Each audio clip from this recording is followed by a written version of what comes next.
رسول الله صلى الله عليك وعلى آل بيتك المظلومين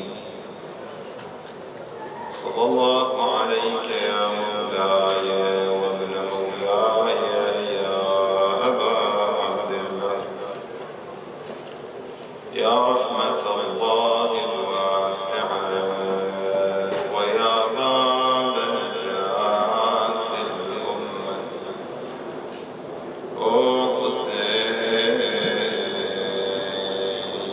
ذلك ويعك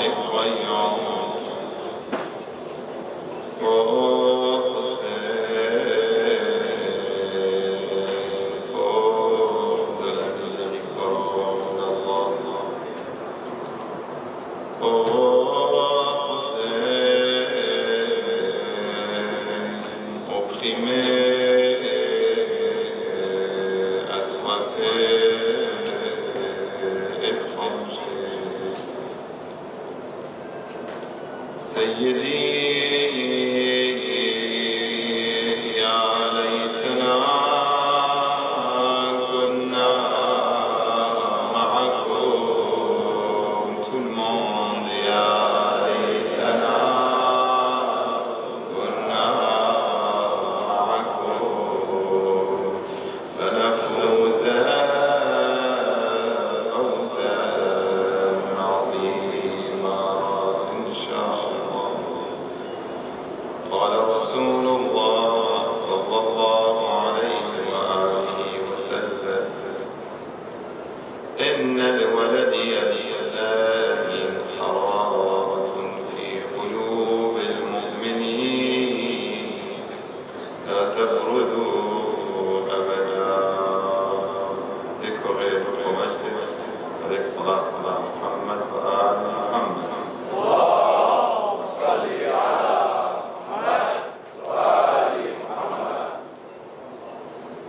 عظم الله أجورنا وأجوركم.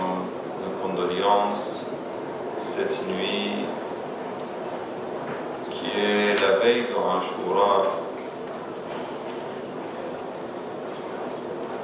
qui est la veille du martyr de Sayyid al-Shuhada alayhi salam.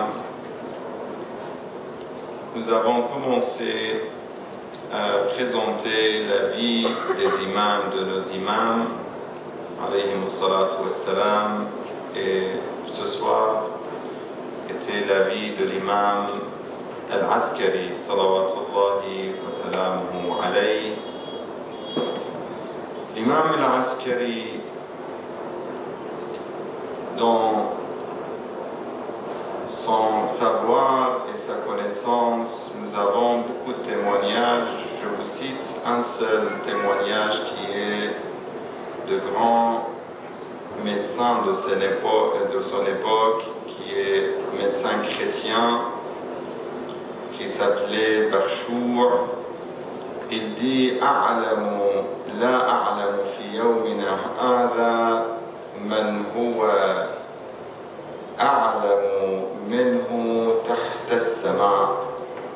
Je ne connais pas une personne sous le ciel qui a une connaissance comme l'imam al-Askari alayhi salatu wassalam. Et il y a aussi des autres témoignages, mais ce soir je vais être bref, Inch'Allah.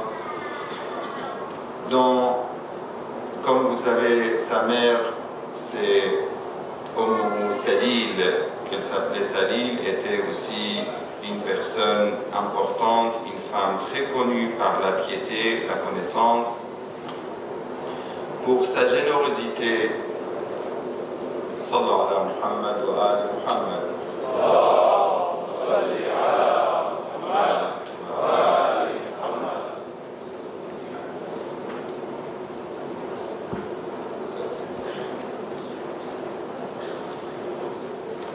Dans sa générosité, je vous raconte une seule histoire de Mohammed ibn Ibrahim, Mohammed ibn Ali ibn Ibrahim ibn l'imam Moussa al-Kadhim, un des descendants de l'imam Moussa al-Kadhim. Il dit, lui, il raconte, j'étais avec mon père Ali ibn Ibrahim.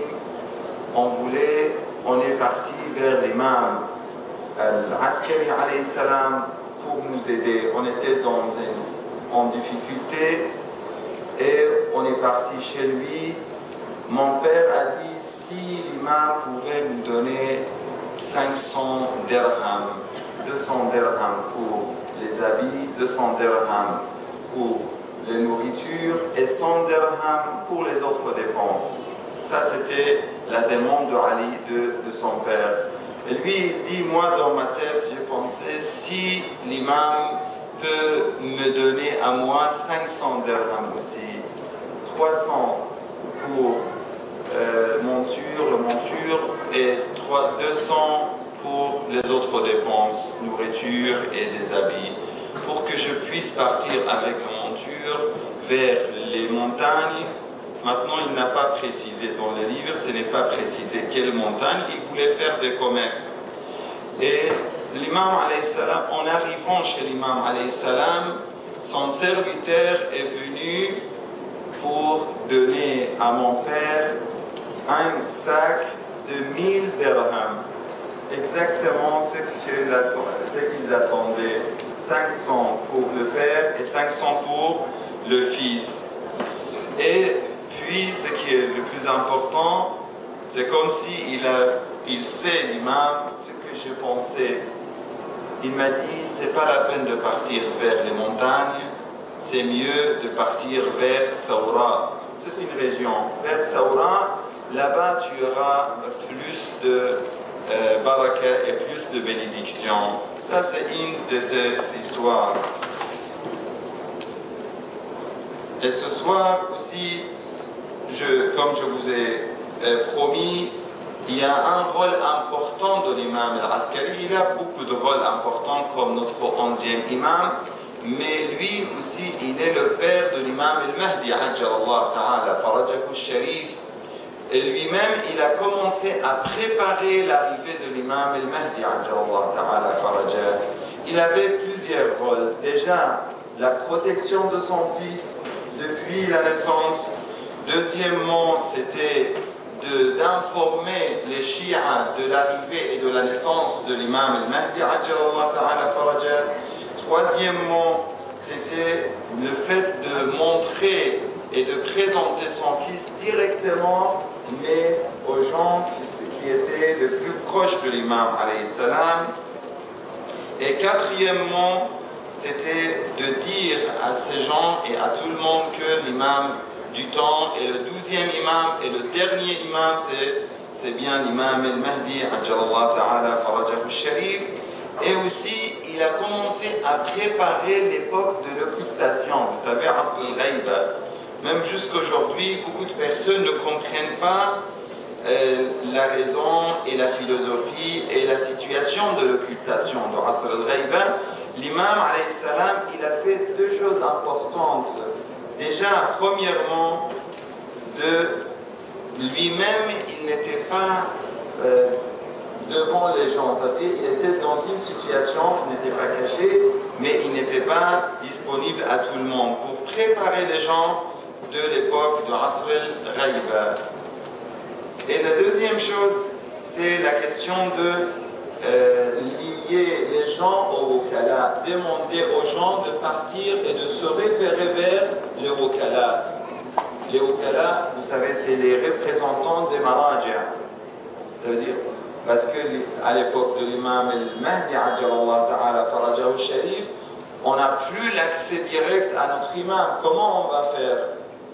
Aujourd'hui, vous voyez, certains commencent à faire des mensonges et dire aux gens que nous sommes les représentants de l'imam, on voit l'imam, on peut vous amener des hadiths de l'imam, vous donner et vous transmettre les hadiths de l'imam directement. L'imam a dit non, dans l'occultation, l'époque de Ghayba, ça n'existe pas. Il ne faut pas suivre ces gens qui sont en train de manipuler malheureusement même dans cette époque. L'imam nous a préparés pour partir et pour se référer vers le Maraja, hafidhahumullah.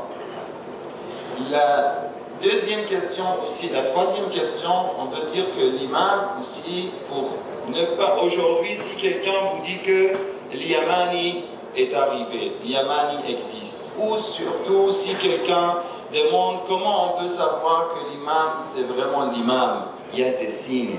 Et parmi les signes, il y a des miracles, comme hier j'ai expliqué.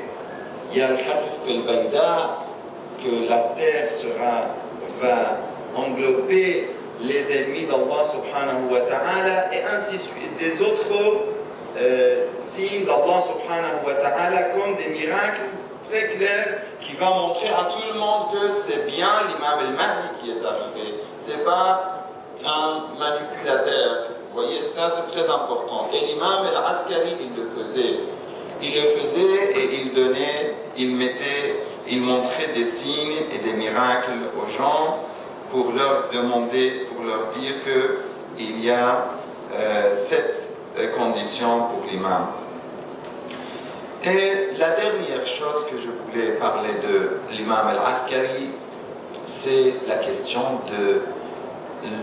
ça veut dire l'importance et comment l'imam a insisté sur l'importance de Ashura, sur l'importance de Karbala, sur l'importance de tout ce qui est lié à l'imam al-Hussein. Aujourd'hui, il y a des gens qui peuvent dire qu'on fait beaucoup pour l'imam al-Hussein. Non, c'est pas vrai.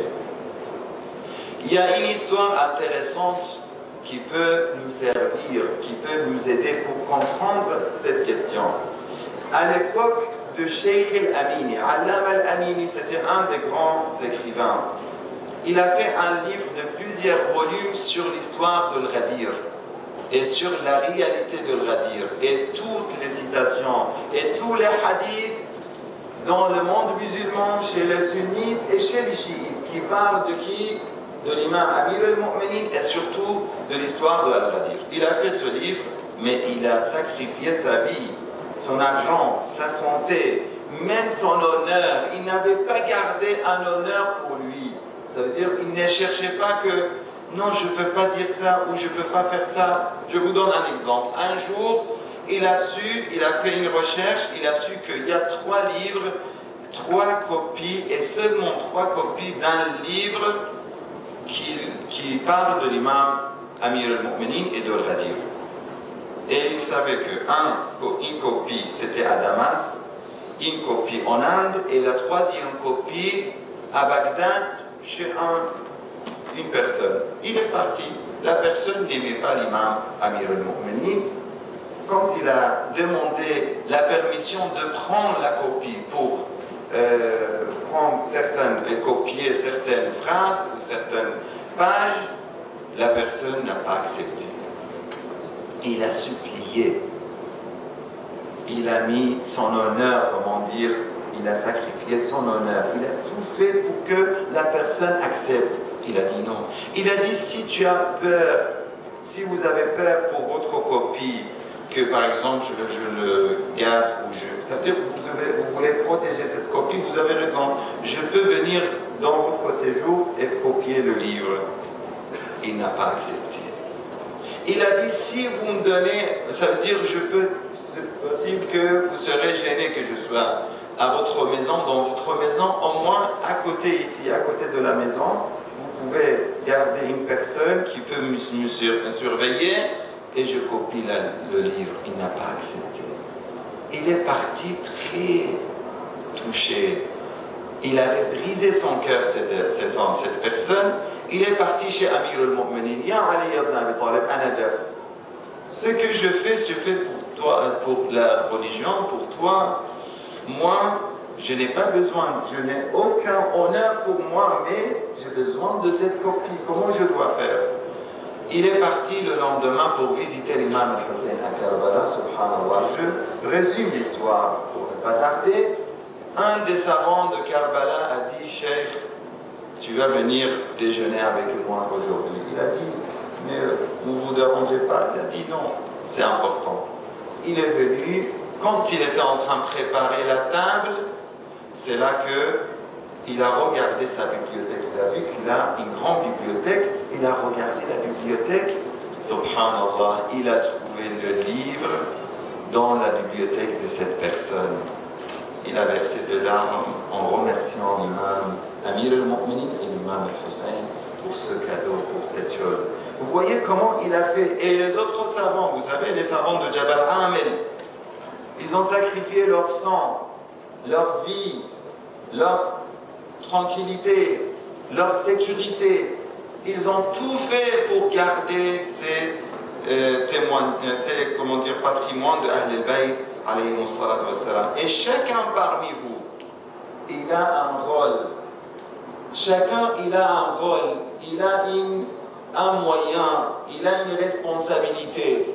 Une personne peut aider et servir l'imam al-Hussein comme Cheikh Yahya. Je ne sais pas s'ils ont mis la photo, comment il servait les gens. Oui, ils ont mis. Et comment il servait les gens et les visiteurs de Ahl al-Bayt. Un grand professeur, un grand philosophe, un grand penseur, mais pour lui, c'était l'honneur de servir les gens et les visiteurs de l'imam al-Hussein et de Ahl al-Bayt alayhi salam. C'est pas comme certains parmi nous, on pense que oui, mais c'est pas mon rôle, je peux pas. Une personne sert Ahl al-Bayt avec la construction d'une Husseiniya, avec la construction d'une mosquée, avec de donner une bonne image aux autres, avec la distribution des livres comme ils l'ont fait. Allah barik fihim. Et chacun avec son moyen. On voit que dans l'histoire de Al-Mutawakkil, de l'imam al-Hadi, il a beaucoup fait pour donner l'importance de ça. Parmi ces histoires, on voit que les gens venaient chez l'imam al-Hadi et l'imam al-Askari en demandant Yabna Rasulillah, si on part pour visiter, on part à Karbala pour visiter l'imam al-Hussein, au début, ils ont dit ils vont nous couper les mains. Certains d'autres, c'était arrivé à un point qu'ils vont même tuer la personne. Et malgré ça, l'imam al-Askari, il disait, faites tout ce qui est possible pour visiter l'imam al-Hussein. Ne ratez pas la visite de l'imam al-Hussein. Sayyida Zainab, alayhi salam, elle a une très belle parole avec l'imam Zayn al-Abidin. Quand l'imam Zayn al-Abidin, il voulait sortir, Sayyida Zainab était sur le chameau. Pareil, l'imam Zayn al-Abidin, quand ils sont arrivés, en sortant de Karbala, ils sont arrivés à côté des corps saints de Ahl al-Bayt, alayhi salam. L'imam Zayn al-Abidin, en voyant le corps de son père Abu Abdullah al-Hussein, il n'a pas pu supporter cette scène. Il était en train d'agoniser. Il agonissait l'imam alayhi salam. C'était très dur. Comment il laisse le corps de son père sans être enterré. Imaginez qui parmi nous peut supporter cette situation. L'imam était très brisé et c'est là que Sayyida Zainab avait peur pour son neveu. Elle a dit Yabna Akha, une phrase intéressante de Sayyida Zainab. Il a dit Yabna Akha, inni araka tajudu binafsik, ma li araka tajudu binafsik, ya baqiyata jaddi wa abi wa ikhwati. Tu vas voir mon fils, mon neveu, comment cet endroit il y aura un alam. Alam, c'est pas un drapeau. Alam, ça veut dire un lieu qui sera, ça veut dire déclaré. Tout le monde va voir cet endroit. Tout le monde va venir pour visiter cet endroit. Les injustes vont essayer de détruire cet endroit. Mais chaque fois qu'ils essayent à détruire cet endroit, Dieu et Allah va donner encore plus de lumière, plus d'importance à cette tombe de ton père, Abu Abdullah al-Hussein alayhi salam. Et ce qu'on a vu, le Mutawakkil al-Abbasi, à l'époque de Hadi, l'imam al-Hadi et l'imam al-Askari, le Mutawakkil il a essayé, il a vu que des milliers et des millions qui venaient pour visiter, il a vu même avec les tortures ou même de tuer les visiteurs, ça ne marche pas, il a détruit la tombe. Et il a fait couler l'eau de l'Euphrate vers la terre de Karbala, subhanallah. Tout le monde a vu, et c'est connu cette histoire, Al-Ha'ir. L'eau a commencé à tourner autour de la tombe, sans arriver vers la tombe. Et cela était un autre miracle pour montrer la lumière de cet endroit. Mais ils ne peuvent pas éteindre la lumière d'Allah avec leur bouche, avec des souffles. Et c'est là que Mutawakkil, il a essayé. Et le Ha'ir, même on appelle jusqu'aujourd'hui, on dit le Ha'ir al-Husayni. Le Ha'ir al-Husayni, cet endroit saint, que même l'imam al-Hadi un jour imaginait. Lui, il est l'imam. Mais il a demandé à un de ses compagnons de partir visiter l'imam de sa part pour faire dua pour lui, sous la coupole ou à côté de la tombe de l'imam al-Hussein alayhi salam. Et un des compagnons de l'imam al-Hadi a dit: mais Ibn Rasulullah, toi-même tu es l'imam, tu peux demander à Allah subhanahu wa ta'ala et Dieu va répondre à ta demande. L'imam alayhi salatu wa salam, il a dit, écoutez cette phrase de l'imam, il a dit: Ar-Rasul ashraful khalq, le prophète il est la créature la plus importante d'Allah subhanahu wa ta'ala. Malgré ça, il prenait la bénédiction de la Kaaba et de l'Hajar al-Aswad, de la pierre noire. Pourquoi? Est-ce que la Kaaba et les pierres de la Kaaba sont plus bénies, plus importantes que l'imam, que le prophète sallallahu alayhi wa sallam? Non. Mais l'imam dit: Inna lillahi ta'ala biqa'an yuhibbu an yud'a fiha fayastajibu liman da'a wal ha'iru minha. Il y a des lieux spécifiques qui sont pour le dua, et le ha'ir, c'est parmi ces lieux. Le ha'ir de l'imam al-Hussein salawatullahi wa salamuhu alayhi. Sallu ala Muhammad wa ali Muhammad.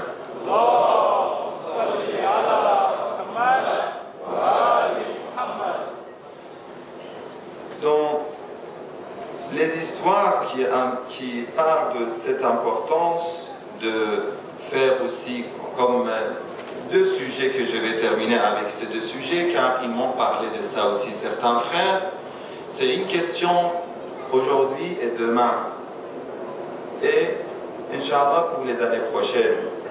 On voit que certains mangent de barakat l'imam al-Hussein. Ils prennent par exemple l'assiette et ils mangent un petit peu et ils jettent le reste. Ça ne sera pas une question qui fait plaisir à notre imam al-Hussein alayhi salam. Il y a certains adab et il faut respecter déjà cette nourriture qui est baraka. On peut prendre un petit peu pour laisser ça pour les autres, et si ça reste, on peut donner aux autres et partager. Il y a des gens qui ont besoin de cette nourriture, ça c'est très important. Et la deuxième chose, c'est la question de la propreté. La même chose, il faut garder tous les endroits, que ce soit le Husayniya, que ce soit ici et ailleurs, propre, comme on a déjà parlé de l'importance de la propreté, et Inch'Allah je ne vais pas répéter ça. Et la dernière chose, Inch'Allah, c'est la question de jour de Ashura. Beaucoup de personnes, demain, après l'histoire et le récit qu'on va faire pour l'imam al-Hussein de Ashura, demain soir, pour eux c'est fini. Même on voit que malgré que demain soir c'est Laylat al-Wahshi, ça veut dire c'est la nuit la plus douloureuse de la famille de l'imam al-Hussein, on voit que certains ils commencent à avoir le plaisir de faire des choses qui ne sont pas liées à cette occasion triste de l'imam al-Hussein alayhi salam. Je ne vais pas entrer dans le détail, mais au moins 2-3 jours. On n'a pas dit qu'il faut toujours rester dans la tristesse, non. On n'a pas dit que, comme certains pensent, il ne faut pas faire, par exemple, des choses qu'on fait normalement dans le reste de l'année. Non, on peut tout faire, mais au moins garder la situation ou l'esprit de tristesse pour Ahl al-Bayt, alayhim as-salatu wa-salam. Sallu ala Muhammad wa ali Muhammad.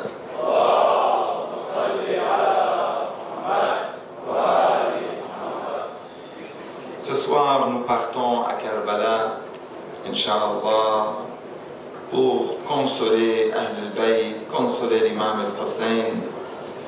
C'est la veille de Ashura, c'est la dernière nuit avant l'affrontement.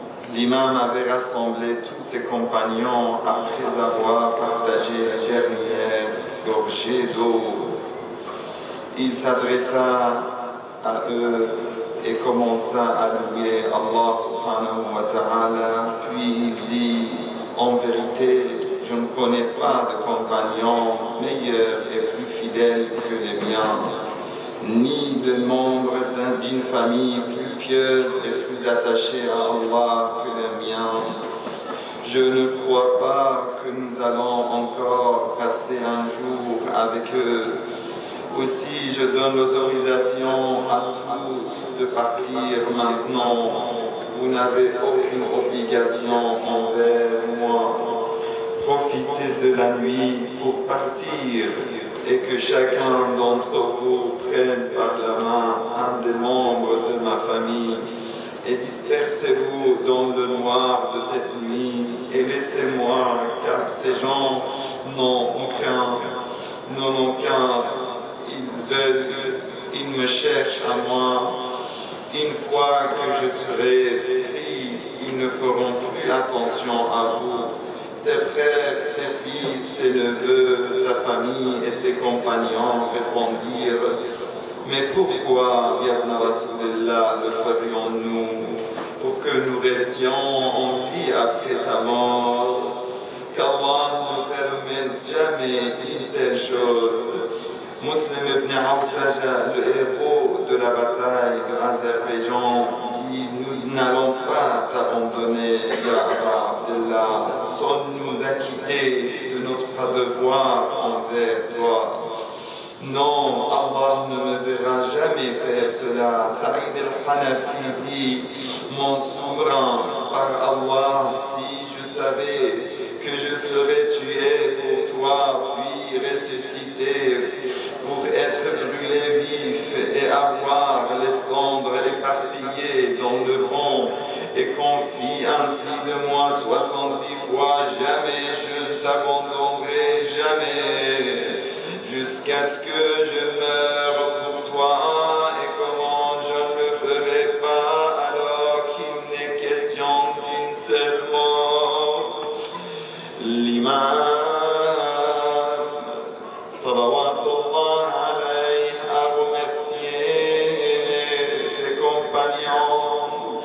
Les compagnons se retirèrent cette dernière nuit qu'ils passèrent en partie en famille, rassurant leurs femmes et enfants, et en partie en prière et en lecture de Coran, se préparant à la rencontre avec Allah. Cette nuit, Zainab souffrait.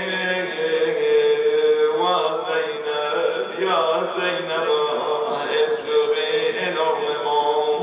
Ruqayya, la petite fille de Hussein qui ressemble à Fatima Zahra, pour la dernière fois, elle dort dans les bras de son père Hussein. Rabat, pour la dernière fois, pour la dernière nuit, chante une belle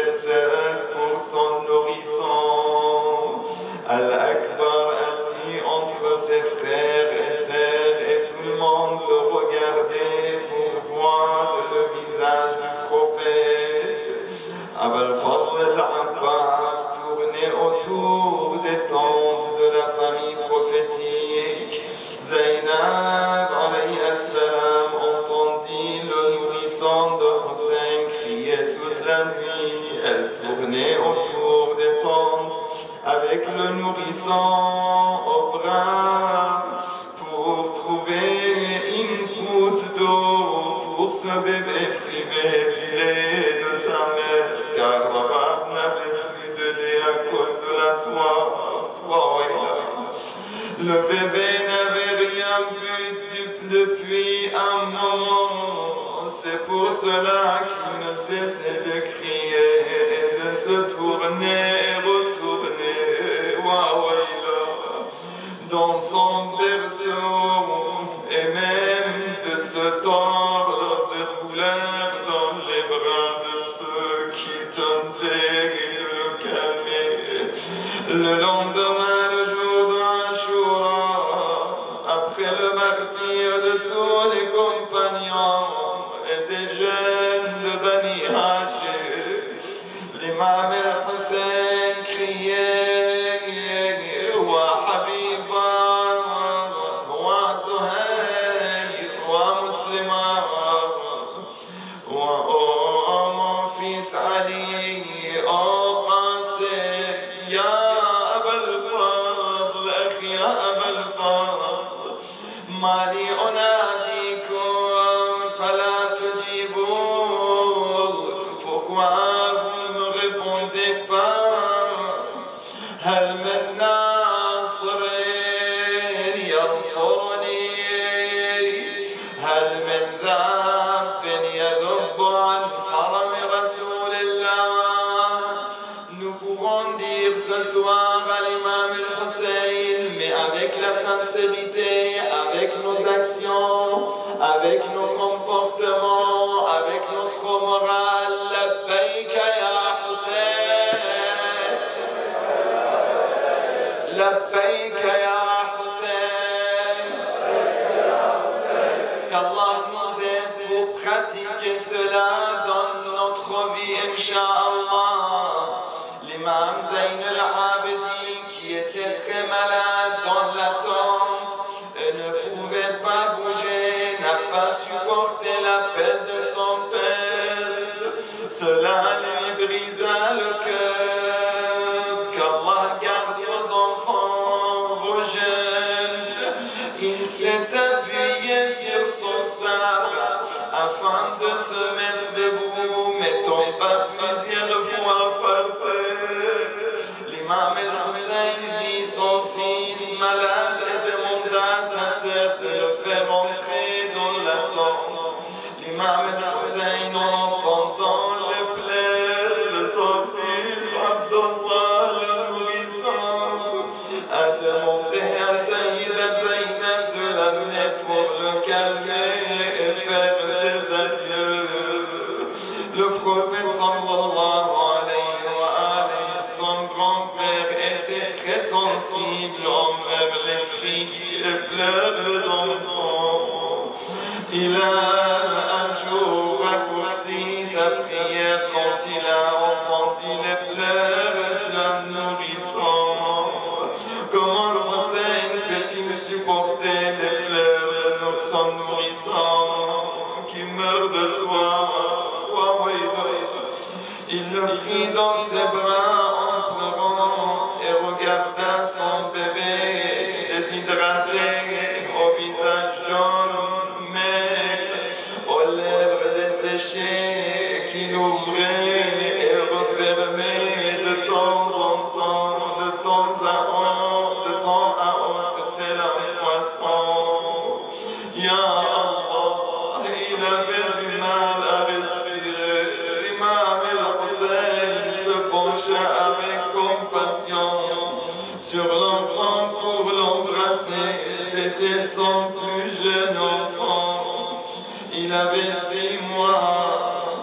Pour bien montrer qu'il n'avançait pas pour combattre, l'imam avait enlevé son armure et avait revêtu les vêtements et le turban de son grand-père Rasulullah. Les ennemis se demandaient ce qu'il se passait, pourquoi l'imam venait ainsi en devant et au devant. Quelle était cette chose enveloppée de linge que l'imam alayhi salam tenait précieusement dans ses bras? Hussein alayhi salam s'adressa à eux en disant: ô peuple, vous avez tué mes frères, mes enfants, mes compagnons. Il ne me reste que ce nourrisson innocent qui meurt de soif. Donnez-lui à boire une gorgée d'eau de ce fleuve. Wa wayla.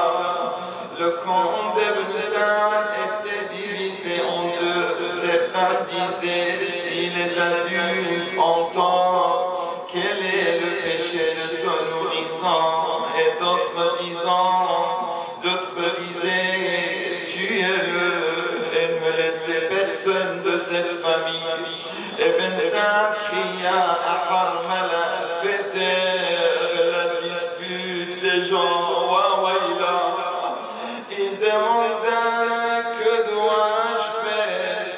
Ibn Sa'd al-Mal'oun dit: tu ne vois pas son cou blanc, lance-lui une flèche. Harmala dit: j'ai ciblé son cou blanc qui brillait dans les mains de son père. Harmala lui lança une flèche. Wa wayla, wa Husayna. Écoutez mes frères et sœurs, le jour que Mukhtar al-Thaqafi voulait tuer Harmala pour toutes ses actes, il lui a demandé: tout ce que tu as fait, tu as tué, tu as lancé des flèches sur l'imam al-Hussein, sur sa famille, sur ses enfants. Est-ce que tu as eu pitié à moi? Il avait dit: non, jamais. Seulement une fois, il lui a dit: est-ce que c'était quand tu as tué le bébé? Harmala, quand il lui lança une flèche qui le transperça la gorge. Wa wayla, wa Husayna, wa Maruma. Le bébé en sentant la flèche dans sa gorge. Harmala, il dit: même ici, quand j'ai vu comment il était égorgé, je n'ai pas eu pitié pour lui, et ni rahman. Mais un seul moment, quand je vis comment cet enfant a sorti ses mains de vêtements, cet enfant qui ne bougeait plus car il était comme des morts, il n'avait plus de l'âme, puisqu'il était très assoiffé depuis la veille. Mais ici, il a sorti ses mains de vêtements et on enlaça le cou de son père en se débattant comme l'oiseau égorgé.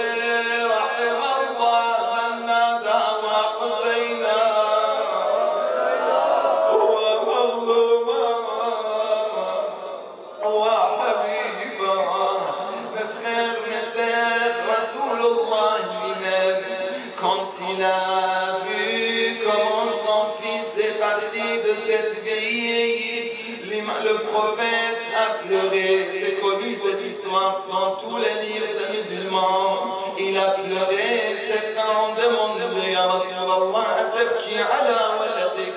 Il a dit: Inna al-ayna la tadma' wa inna al-qalba la yahzan, walakin la naqulu ma yaghdib ar-rabb. C'est normal que l'œil baisse de larmes et le cœur se brise, mais on ne dit pas contre la volonté d'Allah.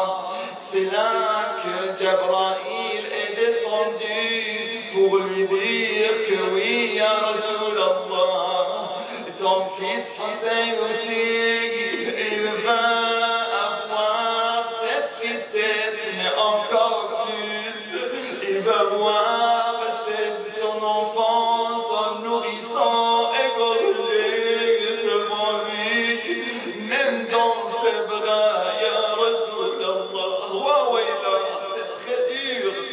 histoire. C'est très difficile quand on voit comment un tel enfant était égorgé dans les bras de son frère Hussein. Pouvez-vous imaginer une telle oppression? Pouvez-vous imaginer une telle souffrance? Est-ce que vous connaissez une solitude plus profonde que celle de Hussein? Wa ghariba, ya Hussein, ya gharib. Hussein posa sa main sur la gorge de son fils pour essayer de retenir le sang, mais sa main fut vite pleine de sang. Il jeta le sang vers le ciel, et selon un propos de l'imam el-Baqir, aucune goutte ne retomba au sol. Il leva l'enfant vers le ciel et dit: ce qui me facilite les malheurs qui m'arrivent, c'est que cela se fait sous le regard d'Allah. Et ce qui est important, on voit dans toutes les tragédies, toute la tragédie de Karbala, on n'a jamais vu qu'il y avait un appel du ciel qui consolait l'imam el-Hussein, qui parlait avec l'imam el-Hussein, car tout était difficile. Mais ici, c'est connu dans le hadith de l'imam el-Baqir, Allah, un nida appelle bien pour lui dire que ya Hussein, inna lahu murda'a fil jannah, ya Aba Abdullah. Hussein posa sa main. Il est rapporté que cette histoire de Mukhtar qu'on a expliquée, c'était très dur, toutes ces scènes, mais il y avait une scène encore plus dure. C'était quand l'imam el-Hussein voulait revenir vers le campement avec son fils,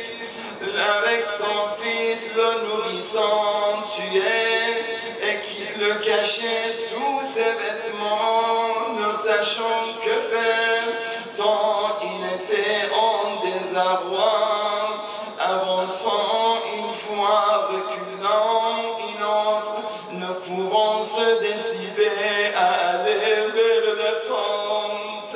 Vous avez des enfants, surtout les femmes, c'est très difficile pour une mère de voir son bébé malade.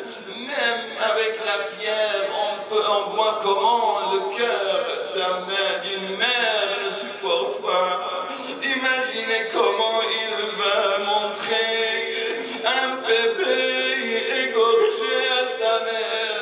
C'est pour ça, dans certains riwayas, il est parti rapidement sans voir ça, pour ne pas montrer son bébé à sa mère. Il est parti derrière la tente pour l'enterrer directement. Soukaina a couru vers lui en disant: mon père, mon frère Abdallah a-t-il bu de l'eau? L'imam, en pleurant, n'a rien dit et ne savait quoi dire, et continua sa route derrière le tente.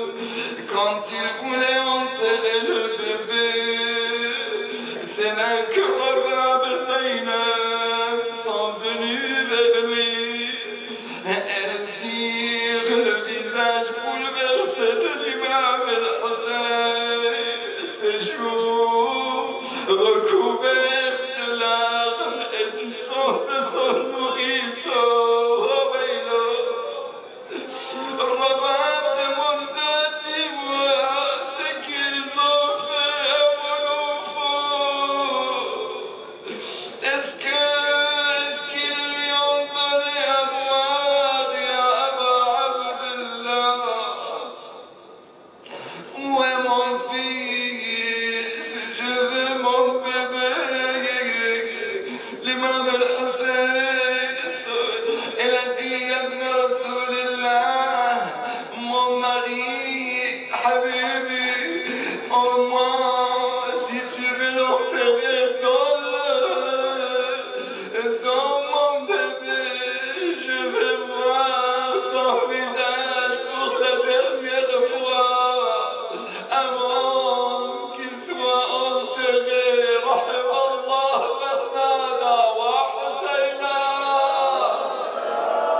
ذبحوك يا ابني ذبحوك عطشان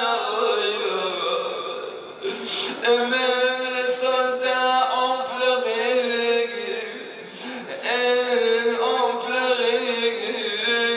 en voyant la couleur d'une mère avec son bébé.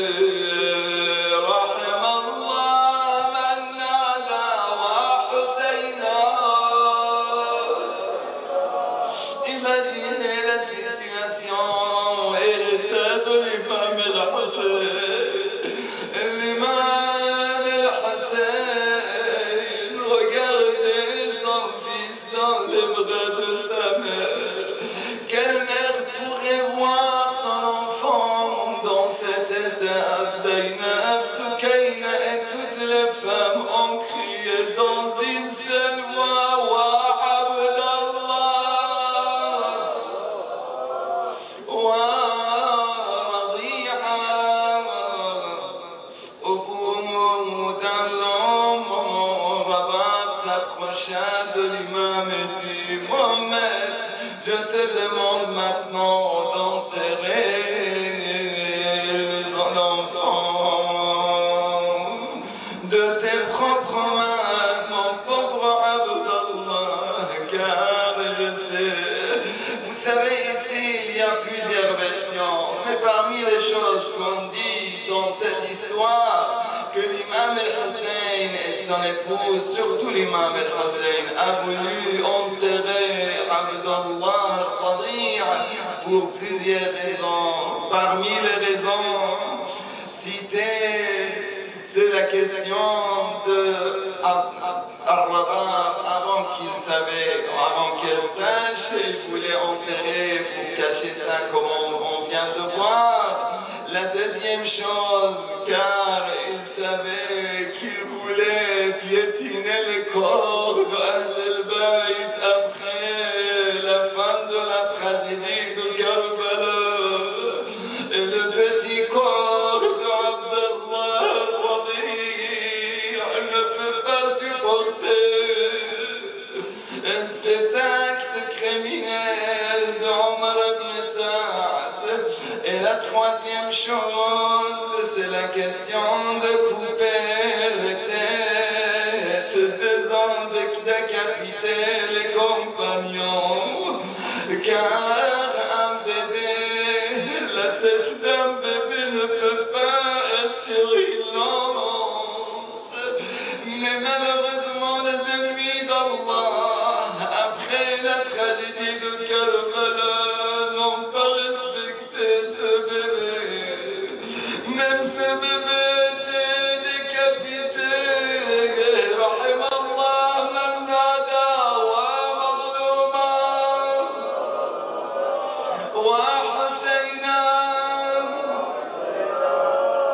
Après le martyre de l'imam, la mère de calamité, Zainab, en observant les femmes, elle s'aperçut que Rabab n'était pas présente. Elle la chercha partout, puis pensa qu'elle partit aux côtés de son mari, l'imam el-Hussein, et son fils, le nourrisson Abdullah, dont les sangs corps gisaient sur le sable de Karbala. En arrivant à sa hauteur, elle entendit Rabab qui pleurait, criait Waladi, ya Waladi, ya Abdallah, mon bébé Abdallah. Sayyida Zainab lui demanda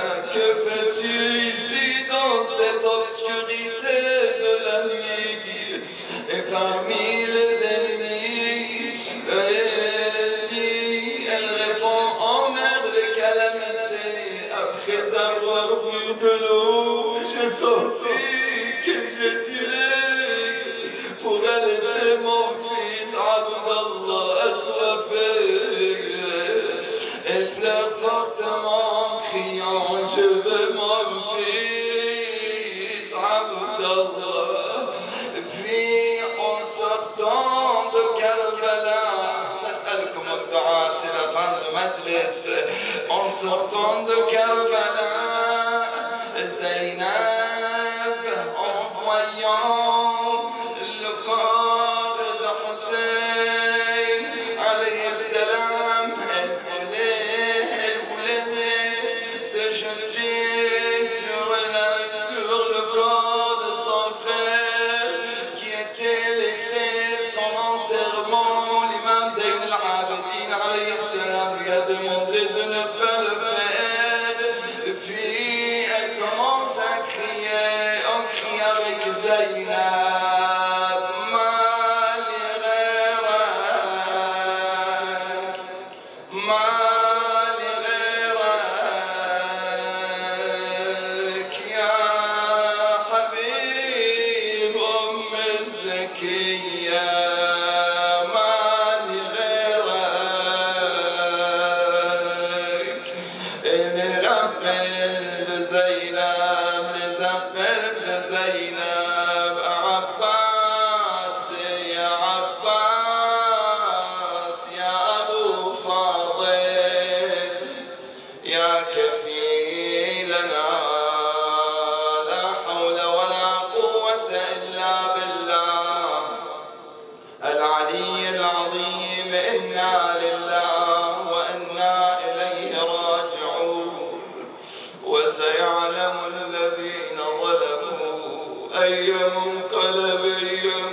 باسمك العظيم الأعظم لبلما cette nuit est très douloureuse.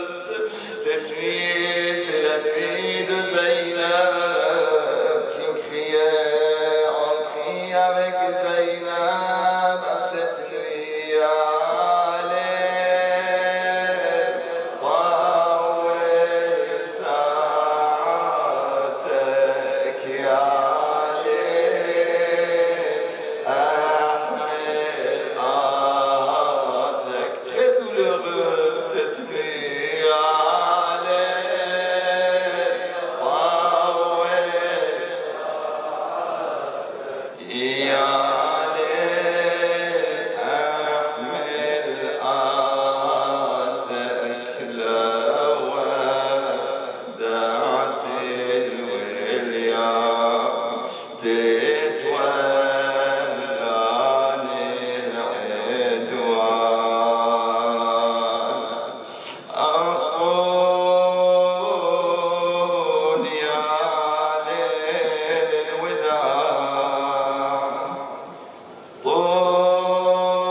Aujourd'hui, ils m'ont dit qu'il y a certains parmi vous qui ont eu leur vœu. Allah subhanahu wa ta'ala a exaucé leur dua et leur demande dans les nuits de Muharram, dans ces majalis de Ahl al-Bayt de l'imam al-Hussein. C'est la dernière nuit, c'est la veille. Inch'Allah, Allah exaucera tous vos demandes, tous vos duas. Bismillah ar-Rahman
بحق الحسن يا قديم الإحسان بحق الحسين بحق الحسين برضيع الحسين برل ويسوس حسين يا الله كفوا يا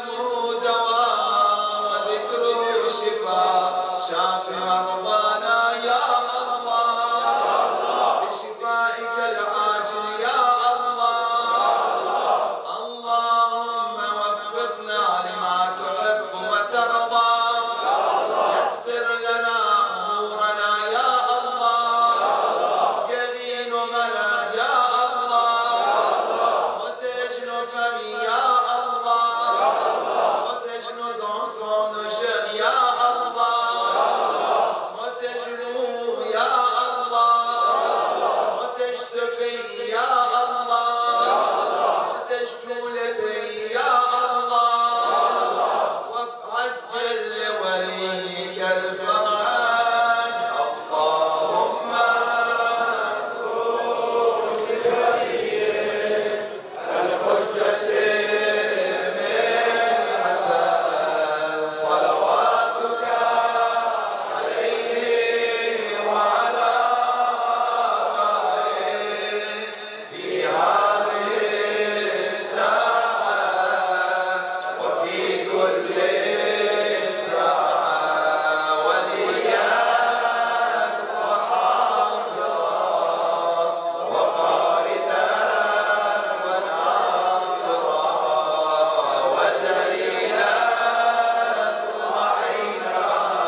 Avant de lire le Fatiha, Inch'Allah, je vous informe apparemment que demain, la première nuit de Harb el-Khiyam sera ici, si je ne me trompe pas. N'est-ce pas? Nous ont informé, ça sera ici, puisque au centre d'Aklallah, il y aura encore un programme demain soir. On va faire ici, Inch'Allah. لأمواتنا جميعا للمرحومين الشيخ يحيى بونو et demain matin Inch'Allah c'est le مقتل à 9h30 Inch'Allah الشيخ يحيى بونو السيد عماد شرف الدين مشهور محمد جمعة عباس نادي مروي عباس عطار حاج عبد الله ترقيني زينب خليفة أميمة مغربي نجيب الساقسي حاج تيسير بسمة حاج كامل دفل الله ولا فامي زعور حاج كامل دخل الله حاج اسماعيل سويدان حاج عبد الرحيم خزعل لفامي عامر شرف الدين درويش سكلاوي بيضون جابر حسن اسماعيل مروي علي خليل شلهوب صباح بيطار حيدر بزير مغربي حمزه لقمان عمر الدين سعيد سعد فردون عطيه صبراوي عابد حلال هلال مفتوني ساحلي سعد لفي ليانا عجمي عصمة محمد أبو كريم برجي et tous les défunts qu'on n'a même pas cités Inch'Allah رحم الله من يقرأ الفاتحة مع الصلاة على محمد وآل محمد